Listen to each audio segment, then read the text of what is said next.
오늘 아침 우리에게 주시는 하나님의 말씀을 봉독하겠습니다. 신약성경 빌립보서 4장 10절로 13절 말씀입니다. 신약성경 322면 되겠습니다. 322면 빌립보서 4장 10절부터 봉독하게 됩니다. 이 계시의 말씀을 봉독할 때에 다 함께 하나님의 음성을 들으실 수 있기를 바랍니다. 내가 주 안에서 크게 기뻐함은 너희가 나를 생각하던 것이 이제 다시 싹이 나미니 너희가 또한 이를 위하여 생각은 하였으나 기회가 없었느니라. 내가 궁핍함으로 말하는 것이 아니니라.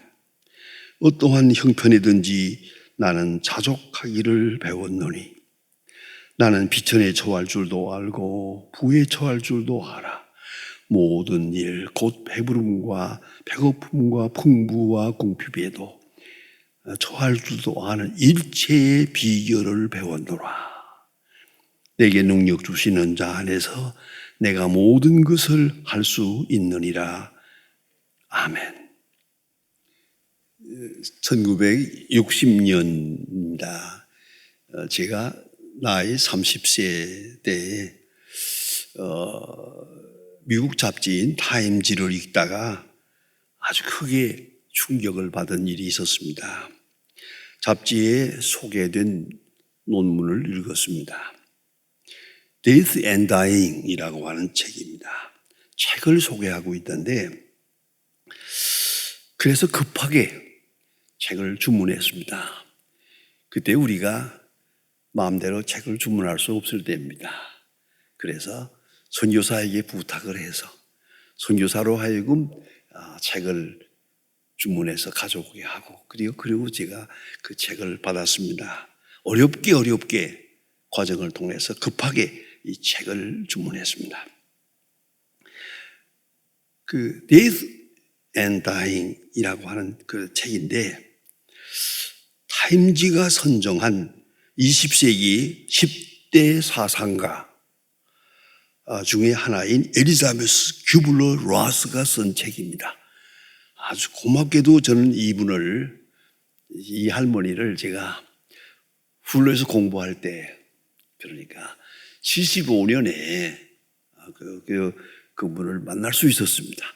와서 특강을 하는데 참 제가 많은 깨달음도 받고 은혜도 받았고 여러 가지 특별한 감격을 얻었습니다. 어쨌든 그러한 엘리자베스 큐블러 로스라고 하는 분인데 이분의 이 책은 참 많은 사람에게 깊은 감동도 주었지만 그 이유가 있습니다.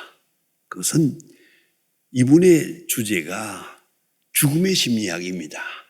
그런데 앉아서 죽음을 생각하고 철학적으로 생각한 게 아니고 이분은 600명을 상대로 600명의 임종을 지켜보았습니다. 자세히 지켜보면서 그리고 그 데이터를 모아가지고 책을 쓴 겁니다. 그렇게 생생한 현장 경험에 의해서 이 책을 썼기 때문에 그 깊은 감동이 있습니다. 그게 뭐 논리적으로 쓴 게 아닙니다. 그 죽어가는 사람하고 서로 대화한 것을 그대로 써놨습니다. 그래서 제게 깊은 감명을 주었던 책이 있는데 이분이 마지막으로 쓴 책이 있습니다. 그게 바로 라이프 레슨입니다. 인생 수업이라고 우리가 번역이 됐는데 이것은 지금 스테디셀러입니다. 계속 많이 팔리고 있는 책입니다. 스테디셀러 계속적으로 아주 많이 팔리는 책을 그렇게 말합니다. 이 책의 제목은 라이프 레슨, 인생 수업. 그가 마지막으로 이 책을 남겼습니다. 인생은 공부입니다. 목적, 가치에 대한 공부입니다. 인도의 지도자인 간디는 말합니다. 우리 인간이 짓는 죄 중에 가장 큰 죄가 공부 안 하는 것이다. 공부를 하지 않는다면 인간 위기를 포기하는 것이다. 이렇게 말하고 있습니다. 그렇습니다. 이건 소유 문제가 아닙니다. 존재의 문제입니다. 얼마나 버느냐, 얼마나 가졌느냐의 문제가 아닙니다. 어떤 사람이 되느냐. 그것이 공부의 목적입니다. 이걸 잊지 말아야 합니다. 목적 가치로 향하는 공부. 그리고 바른 목적으로 목적을 재수정해 나가는 그것이 인간의 삶이다라고 정의합니다. 또한 이 규블러는 말합니다. 이 말이 마음에 깊은 감동을 줍니다. 상실 연습이다. 상실 연습. 얻는 연습이 아니고 버리는 연습이지. 왜냐? 우리는 다 가질 수도 없고 다 가질 필요도 없고 언젠가는 다 버려야 하는데 내가 버리느냐 빼앗기느냐 거기에 차이가 있는 거예요. 어떤 때는 버려야 얻을 수 있는 일이 많거든요. 꼭 버려야 얻을 수 있는 것들이 있는데 버릴 것을 버리지 못해서 얻을 것을 얻지 못한다는 것이요. 잊어버려야 할 것을 잊어버리지 못하기 때문에 알아야 할 것을 알 수 없게 된다는 거예요. 그래서 상실 연습이다. 인간의 일생은 계속해서 잃어버려가는 것이다. 상실해가는 훈련이다.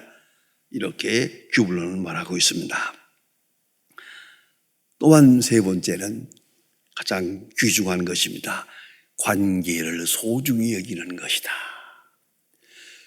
관계의 개선, 관계의 소중함을 깨달아가는 것이다. 그렇습니다.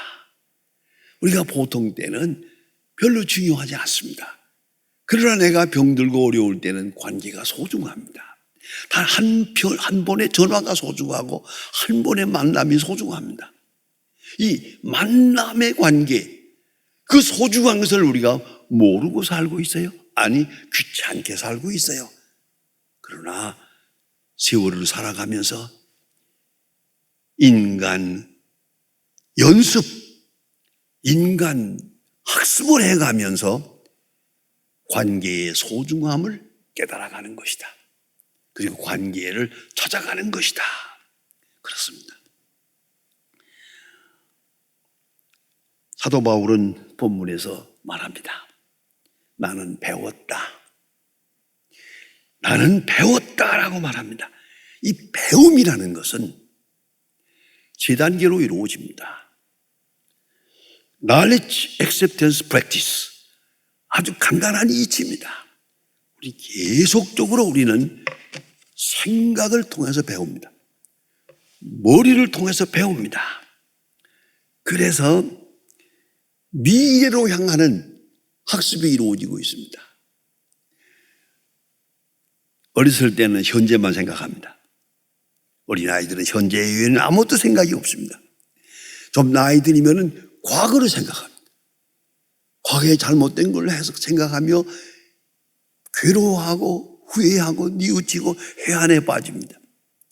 그러나 조금 더 성숙하면 미래를 생각합니다. 이 모든 것을 떠나서 보다 더 밝은 미래로 향해서 이성의 기능을 최대화합니다. 보다 더 먼 미래, 아주 영원한 미래, 이러한 지식이, 다시 말하면 생각을 통해서 이 철학적 지식이 우리에게 필요합니다. 그런가 하면 우리는 이제는 가슴으로 성숙해 갑니다. 느낌이 어린아이를 생각하는 것과 다릅니다. 어른들은 크게 생각하고 크게 느끼고 깊이 느끼고 그리고 감성의 영역을 넓힙니다. 아니, 사랑의 영역을 넓힙니다. 용서의 영역을 넓힙니다. 이런 가슴을 넓히는 그런 공부가 있단 말입니다. 세 번째 공부는 몸으로 배우는 겁니다. 이거는 머리로 하는 것도 아니고 가슴으로 하는 게 아닙니다. 체험으로 아는 겁니다. 전 군대 가서 3년 동안 고생을 많이 하고 돌아온 청년에게 물었습니다. 제대하고 왔습니다. 그래서 그래 수고했구만. 딱 하나만 물어볼게. 그 3년 동안 뭘 배웠나 하고 말했더니 빙그레 웃으면서 한 얘기를 제가 기억합니다. 그 좋은 청년이에요. 중요한 걸 배웠습니다. 뭐냐 그러니까 마음대로 안 된다는 걸 배웠습니다. 다 내 마음대로 뭔가 할 수 있는 것 같으나 군대는 아닙니다. 오직 명령만 있습니다. 그래서 군대로부터 큰 걸 배웠습니다. 마음대로 할 수 없다. 세상은 그걸 배웠다. 이건 몸으로 배우는 겁니다. 사도 바울은 본문에서 배웠다는 말을 2번 합니다. 자족하기를 배웠노라. 일체의 비결을 배웠노라. 참 귀한 말씀입니다. 지금 로마 감옥에 있습니다. 로마 감옥에 있으면서 그런 말합니다. 나는 배웠노라, 통달했노라. 뭘 배웠는가 봅시다. 스스로 만족하기를 배웠습니다. 어떤 형편이든지 자족하기를 배웠다. 스스로 만족하는 것을 배웠다. 없으면 없는 대로, 있으면 있는 대로 주어진 환경에서 만족하는, 불만하지 않는. 여러분, 우리는 환경의 동물이라고 해서 조금 환경 나면 좋은 척하고 환경 좀 어려우면 죽는다고 하고, 이거 아닙니다. 어른이 뭡니까? 성숙한 자가 뭡니까? 성숙한 자의 모습이라는 건 이런 일을 당해도 호들갑을 떨지 않습니다. 좀 어려운 일을 당한다고 뭐 죽는다고 하지 않습니다. 뭐 좀 잘됐다고 해가지고 기고만장하지 않습니다. 자족하기를 배워야 합니다. 전 자족하기를 배운다 하면 꼭 늘 생각나는 게 하나 있습니다. 라이놀드 니보의 기도문입니다. God grant me the serenity to accept the things that I cannot change, the courage to change the things I can, and wisdom to know differences. 아주 유명한 기도문입니다. 미국 가정에 제가 여러 가정을 방문해 보았습니다. 바람벽에 이걸 써붙인 거 많습니다. 이런 조그마한 이 자동차 키라든가 이런 데도 조그만 거기다 조그만 글자로 해서 이 기도문은 참 유명합니다. 이거는 경건한 미국 사람들은 모든 사람이 이게 바로 내 기도입니다. 딱 3가지를 기도합니다. 냉정함, serenity, 그 다음에 courage, 용기, 그 다음에 wisdom, 지혜를 구합니다. 그럼 냉정이란 뭐냐? 할 수 없는 일을 만날 때는 냉정하라 이거예요. 할 수 없는 일이 있습니다. 불가능한 일이 있습니다. 그 다음에 냉정하게 생각을 해야죠. 거기서 벌벌 다 망했다고 할 것도 없어요. 내가 할 수 없는 일을 만날 때는 냉정함을 주시옵소서. 얼마나 귀여워요. 절망하지 않게 하시고 냉정한 마음으로 하나님의 뜻을 찾게 해주십시오. 또 그런가 하면 용기를 주세요. 할 수 있는 것은 할 수 있도록, 고칠 수 있는 것은 고칠 수 있는 용기, 할 수 있는데도 불구하고 하지 않았어요. 그것처럼 불행한 일이 없지 않습니까? 우리 기도가 뭡니까? 할 수 있는 일을 하게 해주세요. 게으른 사람 되지 않게 해주세요. 핑계하는 사람 되지 않게 해주세요. 할 수 있는 일을 다 하도록, 할 수 있을 때 다 하도록 그러한 용기를 주세요. 그런가 하면 이 2가지를 직별할 수 있는 지혜를 주세요. 할 수 있는 것과 할 수 없는 것, 다른 말로 바꾸면 하나님의 뜻 알게 해주세요. 그런 지혜를 주세요. 하나님의 뜻을 아는 지혜를 주세요. 이렇게 한 기도입니다. 라이노르 니보의 기도는 모든 기도의 대표적인 성격이 있다고 생각합니다. 사도 바울은 그런 면에서 아주 도가 통한 사람입니다. 스스로 만족합니다. 있어도 없는 것처럼, 없어도 있는 것처럼 주어진 환경에 만족합니다. 불평하지 않습니다. 하나님의 뜻을 기다립니다. 그리고 행복합니다. 항상 행복할 수 있는 비결을 가지고 있어요. 자족하기를 배웠다. 그렇지 않습니까? 우리 살림을 해봐도 돈이 있어서 사는 사람도 있지만 돈 없어도 사는 사람이 있어요. 돈 때문에 많은 사람이 있어요. 그러나 돈 때문에 성공하는, 실패하기 때문에 성공하는 사람도 있어요. 자족하기를 배웠노라. 얼마나 귀중한 말씀입니까? 범사에 행복하고 범사에 감사하고 범사에 창조적으로 생산적으로 사는 그런 비결을 내가 배웠다.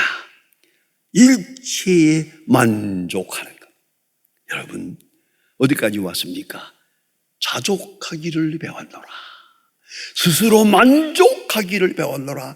언제나 감사할 수 있는 그런 인격을 내가 배웠노라 라고 말합니다.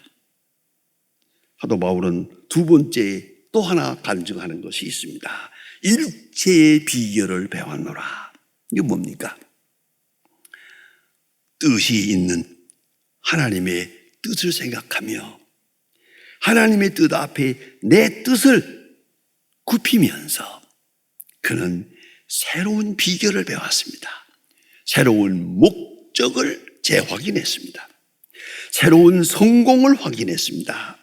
그리고 하나님의 능력 안에서 쓰여지는 존재라는 것을 발견하게 됩니다. 일체의 비결이란 말은 신비란 말입니다. 논리적인 얘기가 아닙니다. 이거는 일체의 신비로운 그 무엇을 배웠노라. 얼마나 귀중한 인격입니까? 하나님의 능력에 의해서 쓰여지는 것을 배웠노라, 깨달았노라 하는 말이죠. 빌립보 1장에서 그런 말합니다. 제가 늘 사랑하는 요절입니다. 나의 당한 일이 복음의 진보가 된 것을 너희가 알기를 바라노라. 내가 지금 감옥에 있다. 나의 당한 일이 절대 하나님의 일에는 실패가 아니다. 나 자신에도 실패가 아니다. 나의 당한 일이 복음의 진보가 된 것을 너희가 알기를 바라노라. 귀한 말씀입니다. 여러분 당한 일, 잘한 거, 못한 거, 성공한 거, 실패한 거 알 바 아닙니다. 다 정리해 보세요. 나의 당한 일이 복음의 진보가 되었다. 복음 전파에 꼭 유효하게 효과적으로 쓰여진다는 것을 깨닫고 있어요. 나의 당한 일이 복음의 진보가 된 것을 알기를 바라노라. 그런 거로 일체의 비결을 한 것입니다. 조금 잘못된다고 나무랄 것도 없고, 내가 감옥에 들어간다고 해서 선교 망치는 줄로 생각할 것도 없고, 내가 혹 병든다고 해서 이거 뭐 잘못된다 그런 생각 안 한다 이거 말입니다. 일체의 비결을 아니까. 왜? 하나님의 신비로운 역사를 아니까. 일체의 비결은 그것입니다. 하나님이 하시는 신비로운 역사, 하나님의 능력, 하나님의 지혜, 하나님의 사랑, 이걸 알고 있기 때문에 일체의 비결을 나는 깨달았노라. 그래서 성숙한 배운 사람으로 살아가고 있다는 말입니다. 실제 상황 속에서 그는 목적을 항상 새롭게 했습니다. 궁극적인 최종 목적을 바라보고 있었습니다. 마지막에 어디로 가고 있느냐 알고 있었습니다. 그런 디모데후서 4장에서 말합니다. 나의 달려갈 길을 다 가고 믿음을 지켰으니 내 앞에 면류관이 있다. 나만 아니라 그리스도의 나타나심을 사모하는 모든 자에게니라. 그는 순교를 앞에 놓고 앞에 있는 면류관을 바라보았습니다. 그것이 일체의 비결을 세운 사람의 일체의 비결을 배운 사람의 모습입니다. 여러분, 조그만 어려운 일이 있다고 호들갑을 떨지 마시고, 근심하지도 마시고, 또 뭐 좀 잘 됐다고 자랑하지도 마시고, 그저 사도 바울처럼 진중하게 일체의 비결을 배웠노라. 로마 감옥에서 순교를 앞두고 이렇게 고백하고 있습니다. 최종 목적을 알 수 있었기 때문에. 그는 일생을 돌아봅니다. 아니고 현재를 생각합니다. 그러면서 그는 중요한 간증을 합니다. 내게 능력 주시는 자 안에서 모든 것을 할 수 있느니라. 나는 이것은 옛날 번역이 마음에 듭니다. 내게 능력 주시는 자 안에서 능치 못할 일이 없느니라. 능치 못할 일이 없느니라. 그의 고백입니다. 이 얼마나 귀중한 깨달음입니까? 그는 이 깨달음을 현실 생활 속에서 옮겨가는 겁니다. 생활 속에서 실천해 나가는 것입니다. 그래서 로마서 8장에서 말합니다. 합동하여 소원을 이룬다. 사랑하시는 자 앞에서 그 하나님께서 아들을 아끼지 아니하시고 우리에게 주신 이가 그 아들과 함께 모든 것을 은사로 주지 아니하시겠느냐. 그런 거로 합동하여 선을 이룬다. 이 진리를 그는 믿고 현실 속에서 고백하고 있습니다. 나는 배웠노라. 자족하기를 배웠노라. 일체의 비결을 배웠노라. 일체의 신비로운 역사를 배웠노라. 그런 거로 나는 만족하다. 나와 함께 기뻐하자. 여러분, 이 높은 수준의 신앙 우리가 배워야 하겠습니다. 오늘 우리는 참 어려운 시간을 지나가고 있습니다. 그러나 이것은 하나님의 실패가 아닙니다. 하나님의 하시는 역사의 큰 관문입니다. 하나님이 위대한 역사를 이루어가고 계시는 겁니다. 이것을 안다면 우리도 고백할 수 있어야 됩니다. 자족하기를 배웠노라. 배워야겠습니다. 일체의 비결을 배웠노라. 예, 우리도 일체의 비결을 배워가야 하겠습니다. 내게 능력 주시는 자 안에서 내가 모든 것을 할 수 있느니라. 아니, 하고 있느니라. 현실 속에서 이루어지고 있느니라. 그런 거로 나는 자족하노라. 그런 거로 나는 기뻐하노라. 이 신앙 고백이 바로 오늘 우리 현실에 주어지는 신앙 고백이 되어야 할 것입니다. 기도하십니다. 하나님 아버지, 오늘 아침도 저희들이 주 앞에 모였습니다. 그 어디에 있든지 경건하게 주님의 앞에 무릎을 꿇었습니다. 주여, 시간과 공간은 초월하여 역사하시는 주님께서 주 앞에 경배하는 모든 사람들 하나하나 개별적으로 만나 주시옵소서. 그 어디에 있든지 신령과 진리로 예배하게 하시고 주의 음성을 가까이 듣게 하여 주시옵소서. 사도 바울의 이 위대한 간증이 우리의 간증이 되게 하옵소서. 항상 자족하기를 배우고 항상 일체의 비결을 배워가는, 그리고 그 능력 주시는 자 안에서 모든 것을 할 수 있다고 하는 그런 능력의 사람으로 나타나게 하여 주시고, 그러한 신앙 간증과 함께 늘 승리 생활하게 하여 주시옵소서. 잠시도 어두운 그림자에 사로잡히지 않게 하시고 밝은 빛을 바라보며 주의 역사 앞에 감사하며 사는 거룩한 생이 되게 하옵소서. 예수님의 이름으로 기도합니다. 아멘.